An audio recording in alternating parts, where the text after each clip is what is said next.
Olá, seja muito bem-vinda, seja muito bem-vindo a mais um episódio do videocast Papo de Eleições. Eu sou Nadédia Calado. Eu sou Vinícius Agota e você fica, a partir de agora, por dentro das principais movimentações no cenário eleitoral aqui no Espírito Santo. Nessa sexta-feira, data que a gente grava esse episódio, faltam 9 dias para o primeiro turno das eleições 2024 e a gente destaca para você os debates realizados por A Gazeta e CBN com os candidatos a prefeito dos municípios da Grande Vitória.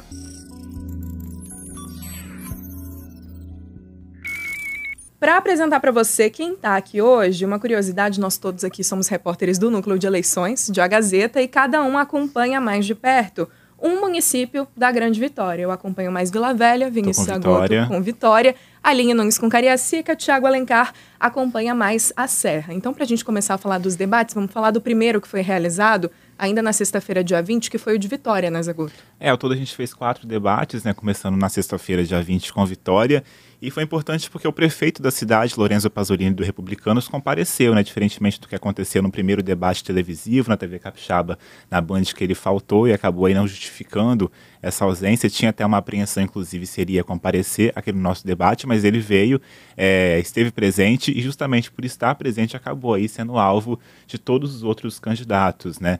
Foi muito criticado, os candidatos apontaram aí falhas na gestão do Pasolini. Ele, durante esse debate, ele se manteve o tempo todo sério, tentou aí não cair muito nas provocações, e foram muitas, principalmente do capitão do Assunção, né, que era capitão Assunção, agora é o Assunção do PL, que chamou o prefeito, inclusive, de Margarida, Enzo, Vasolini, vários apelidos aí para tentar tirar o Pasolini um pouco do sério, tentar ali algum tipo de discussão com ele, mas o Pasolini se manteve sério, assim, não caiu muito nessas provocações, e quando ele era provocado a respeito de alguma crítica da gestão dele, ele tentava enaltecer alguns feitos, né, inclusive alguns prêmios que a cidade recebeu, principalmente em relação à transparência, né, citando que Vitória é a capital mais transparente do Brasil. O único momento ali que o Pasolini teve um pouco de atrito mesmo com os candidatos foi com João Coser, do PT, quando o Coser tentou ali levantar um pouco de suspeitas sobre corrupção na gestão Pasolini, que o prefeito acabou falando, não me meça pela sua régua diretamente para o Coser, que foi um momento mais de atrito entre os dois. Fora isso, assim, o Pasolini tentou se manter sério durante todo o debate. É quando a gente vê essa estratégia do todos contra um, porque nos momentos em que interagem candidatos de ideologias bem diferentes, né? Você vai ver Du e Camila Valadão, então PSOL, um partido mais à direita, ou Assunção, João Coser, todos estão não um contra o outro, mas contra o atual prefeito mandatário, né? Independente da ideologia, né, esquerda ou direita, todos estão contra o Pasolini, né, esquerda contra o Pasolini e até a direita também puxada pelo Assunção, né? O Assunção tenta aí destacar que o Pasolini não é o candidato da direita, como se apresentava no passado, que o Assunção é o verdadeiro candidato da direita aqui no Espírito Santo, apoiado pelo PL. Direita ou esquerda, todos contra Pasolini aqui em Vitória. Todo mundo odeia o Pasolini, se fosse uma série. Pois é. Acabou acontecendo em 3 dos municípios da Grande Vitória, né, que são justamente os 3 em que o prefeito é candidato à reeleição e é favorito. Mas não é o caso do que aconteceu necessariamente na Serra, né, Thiago? Para a gente fazer pelas pontas, né, o primeiro foi Vitória, o mais recente foi o da Serra, na quarta-feira, que tem um cenário menos definido, né? É a cidade que a gente tem mais indicação de que vai haver um segundo turno. Então, a dinâmica do debate acabou acompanhando isso e sendo diferente também, né? Exatamente, Nadédia. Sempre teve aí, né, essa expectativa com o debate na Serra, por ser o principal município da Grande Vitória, e também por essa possibilidade, como você bem apontou aí, de haver segundo turno, né, conforme apontam as pesquisas. A gente teve ali um debate muito marcado por provocações, né, especialmente entre os 3 candidatos ali com maior chance de chegar aí com mais votos nas urnas, vamos dizer assim. A gente tinha ali o Aldifas, né, que tenta voltar ao comando do município aí após 4 anos fora. Também o Pablo Muribeca, né, que está aí pontuando bem nas pesquisas. O próprio Everson, que é o candidato à substituição do Vidigal, né, no comando do município. E foi um debate, assim, curioso, porque o eleitor, eu acho que ele estava esperando algo mais propositivo, né? E os candidatos, eles não se deram essa oportunidade de propor, né? Eles apostaram ali em ataques mais direcionados. O Everson, por exemplo, foi muito questionado sobre ser realmente morador da Serra ou não, né? Isso aí, os candidatos surfaram nessa onda. O Muribeca, ele também foi apontado ali como um outsider, né? Um aventureiro, um cara que não tem experiência nenhuma em gestão. Isso foi muito usado, inclusive pelo Aldifas, né? Que ressaltou a experiência por já ter governado a cidade, né? Era o nome mais classificado ali, mais classificado não, como é que a gente pode dizer? Mais qualificado para voltar, né? E eu acho que foi isso, assim, foi um debate pouco propositivo, né? Assim, não pela proposta do formato, mas sim pela postura dos próprios candidatos. Foram vários momentos em que eles tiveram de ser interrompidos, né? Para voltar ali aos temas, né? Pelos quais eles estavam sendo questionados. E foi isso, eu acho que esses 3 nomes, né? Aldifas, Muribeca e o Everson tiveram ali um protagonismo, não necessariamente positivo, e o professor Roberto Carlos, candidato do PT, e o Igor Elson, candidato do PL, ficaram ali meio que de coadjuvantes, servindo de escada para momentos ali convenientes dos demais candidatos, para os demais candidatos. Eu acho assim que o saldo, a gente não tira um saldo tão positivo desse debate, né? Faltaram propostas, sobraram ataques, né? Candidatos recorrendo a memes, enfim. Eu acho que esse aí foi mais ou menos o termômetro desse debate. Para a gente que estava acompanhando todos os debates, né, Aline, a gente acabou tendo que assistir todos e participar de todos, o da Serra foi o mais tenso, assim, digamos assim, e o que mais precisou de intervenção dos mediadores, no caso a Fernanda Queiroz e o Geraldo Nascimento, que estavam mediando o debate. Porque a proposta é que os mediadores intervenham, né, o mínimo possível, assim, só façam alguns apontamentos ali, mas foi necessário que eles parassem em determinado momento o debate para pedir ali que os candidatos respeitassem as regras, né? Parasse de fazer os gestos para a câmera enquanto o outro candidato estivesse falando, ou que pedisse uma coisa básica, fizesse uma coisa básica que é não falar enquanto o outro candidato está falando, né? Respeitasse de fato as regras do debate. Era para ouvir enquanto o outro estivesse falando, isso. né? Um candidato especificamente, ele ficou bastante exaltado a ponto de haver a necessidade dessa intervenção do Geraldo, pedindo para que eles respeitassem as regras que eles haviam concordado antes do início do debate. E era no momento que ele nem estava, inclusive, participando ali, que ele não era, de fato, o alvo daquela discussão naquele momento, né? Ele ficou atrapalhando o outro candidato. E houve, eu acho, e isso gerou essa quebra, assim, essa expectativa ficou abaixo do que a gente esperava no quesito propostas, né? Foi um debate mais de troca de ofensas, né? De ataques, assim. Faltou propostas. Mas faltaram propostas. Que show da Xuxa é esse? Do Everson Meirelles do PDT. Sobrou.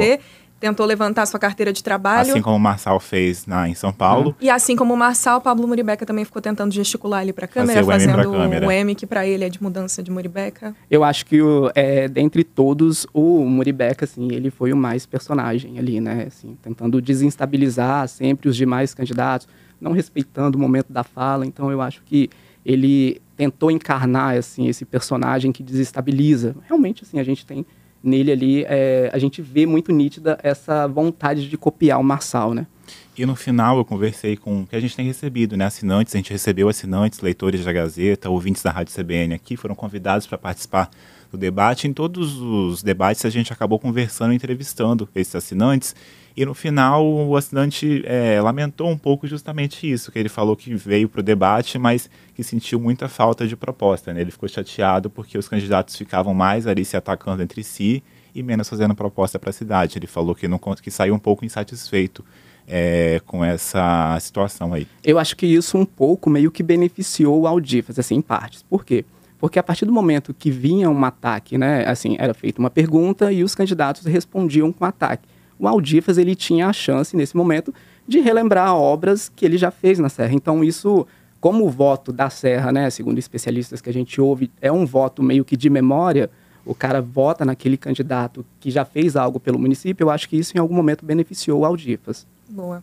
Bom, essa questão de sobrar ataque e faltar proposta foi uma coisa que aconteceu também no debate de Vila Velha. A Aline Nunes fez as reportagens depois de cada um dos debates, né? E até destacou isso no título, depois do debate de Vila Velha, que foi realizado na segunda-feira.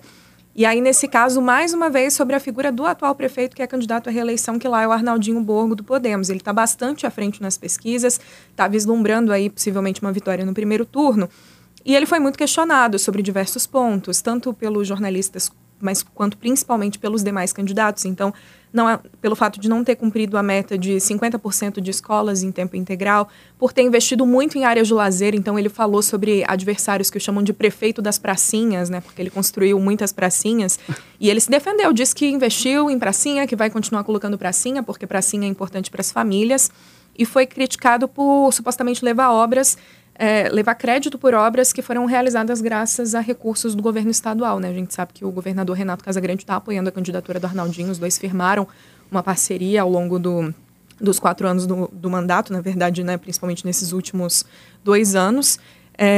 E aí a gente tinha os adversários presentes, Coronel Ramalho do PL, que como segundo colocado nas pesquisas é o mais interessado, né, em que haja um segundo turno, então foi mais veemente, né, em fazer esses questionamentos ao Arnaldinho, João Batista Babá do PT, Maurício Gorza do PSDB, o professor Nicolas Trancho do PSOL. Se teve algum momento ali que teve ataque entre pessoas que não eram contra o Arnaldinho, foi um pouco entre o Trancho e o Ramalho, né? O Trancho representando ali a ideologia de esquerda do PSOL, fez questionamentos ao Ramalho do PL, a atuação dele como secretário de Segurança Pública, mas no todo do debate, mais uma vez, foi aquilo, né? Todos contra um, nesse caso, todos contra o Arnaldinho. Eu acho que uma coisa que ficou muito nítida também no debate de Vila Velha foi a tentativa do Ramalho de ligar o Arnaldinho à esquerda, né? Sim. E eu acho que isso faltou até um pouco de orientação da equipe do candidato, porque assim, as últimas pesquisas que a gente, né, teve acesso mostrou que é indiferente para o eleitor de Vila Velha o Arnaldinho ter apoio de Casagrande, ter apoio de Lula, né? Em alguns momentos o Ramalho trouxe essa questão do Arnaldinho esquerdista, inclusive falando que o prefeito defendia a ideologia de gênero nas escolas, né? O que não cabia naquele debate.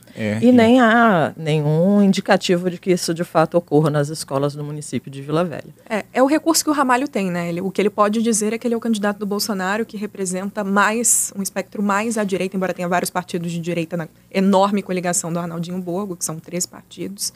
É o que ele pode usar ali, né, naquele momento. E aí, até conversando ontem com o especialista, né, falando um pouco da conjuntura eleitoral, mas nesse âmbito mais municipal, o especialista falou que nesse momento, assim, está caindo um pouco essa questão da polarização no cenário municipal, assim, o eleitor deste ano, principalmente, ele está mais preocupado se o cara é um bom gestor, se ele vai entregar obras, se ele vai melhorar a cidade, do que se ele está diretamente ligado ao Lula e ao Bolsonaro. E as pesquisas que a gente fez, que a IPEC fez a pedido aqui da Rede Gazeta, mostram justamente isso, assim, não está tendo tanto uma influência no voto do eleitor se o cara é apoiado pelo Lula ou pelo Bolsonaro, assim, ele quer mesmo saber se o cara é um bom gestor e vai resolver o problema ali na comunidade dele. Os candidatos do PT e do PL, eles tentam capitalizar tanto pelo presidente Lula quanto pelo ex-presidente Bolsonaro, esperando atrair os votos que esses dois candidatos em nível federal obtiveram nos respectivos municípios, mas, de fato, como o Zaguto falou, as pesquisas indicam que, numa eleição municipal, o voto no Lula ou o voto no Bolsonaro não influenciam. E aí, falando já da sua cidade, né, Cariacica, aconteceu até uma coisa surpresa, né, Aline? Porque a gente estava esperando que todos os candidatos aparecessem, mas o Euclério faltou ao debate. Sim.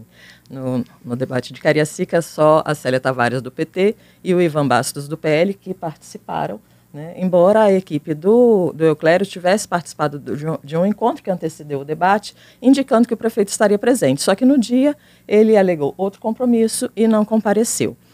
De certa forma, a ausência dele trouxe uma dinâmica diferente dos outros municípios, porque sem o prefeito aqui, Célia e Ivan tiveram condições de apresentar mais propostas. Então, Cariacica se mostrou, nesse universo, com um debate mais propositivo, né? Eles conseguiram falar de suas ideias para o município, em diversas áreas, saúde, educação, mobilidade, né?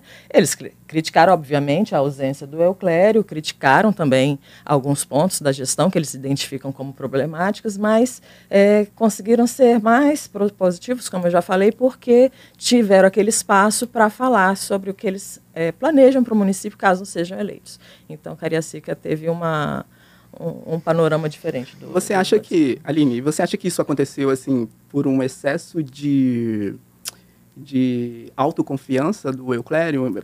Assim, pelo menos no que a gente tem de base nas pesquisas eleitorais, né, que mostra ele com uma ampla vantagem diante dos demais candidatos. Ele tem essa vantagem, as pesquisas indicam que ele tem essa vantagem, mas a gente observa também que ainda que a gestão dele, né, apresente pontos positivos, ele tem uma dificuldade de expressar essas ações da administração, e talvez isso fosse um ponto difícil para ele em um debate, né, em um debate ao vivo, para poder se articular e fazer defesa da sua administração. Então, é uma questão realmente que a equipe de campanha que avalia, né, o prejuízo de estar presente ou ausente, né? Eu acho que eles puseram isso na balança. A Letícia Gonçalves, inclusive, fez uma coluna após esse debate de Cariacica, fazendo justamente essa análise, né, de que provavelmente eles puseram na balança que seria o que afetaria mais a imagem dele como candidato. E aí quem brilhou foi um banquinho, né? Vazio.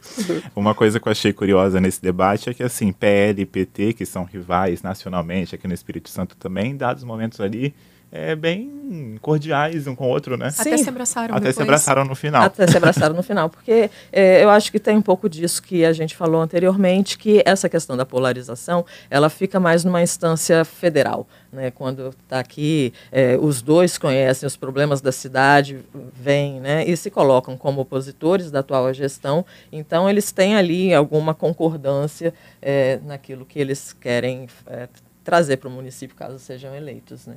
E aí é possível ter essa relação cordial que eu acho bastante saudável. Perfeito. Só para a gente pontuar que os debates foram realizados conforme a legislação eleitoral, então foram convidados aqueles candidatos cujos partidos ou coligações contam com pelo menos 5 parlamentares representando no Congresso Nacional. Então, na Grande Vitória, por isso, ficaram de fora desse convite Gabriel Rui, do Mobiliza, que é candidato em Vila Velha, e Antônio Bungenstab, do PRTB, que é candidato na Serra.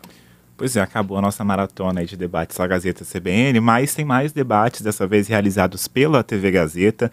No sábado, dia 28, você confere os debates de Cachoeiro, de Itapimirim e de Linhares, transmissão por essas emissoras regionais, né, no interior do estado, mas também pelo site da Gazeta e também pelo G1. E na quinta-feira, dia 3, mais debate, aí sim, a capital, todo mundo espera o debate da capital, e também o debate de Colatina, de Vitória, transmissão para toda a Grande Vitória, de Colatina para a região noroeste do estado. É isso, muito bem. Então ficamos por aqui com mais esse episódio do nosso Giro de Notícias, o videocast Papo de Eleições, sempre com um convite para você ficar muito bem informado lá em agazeta.com.br/eleições. Lá você encontra os novos episódios aqui do Papo, que também ficam disponíveis para você no YouTube, no Instagram ou no seu tocador de podcasts preferido. Obrigada pela companhia até aqui e até a próxima. Até mais.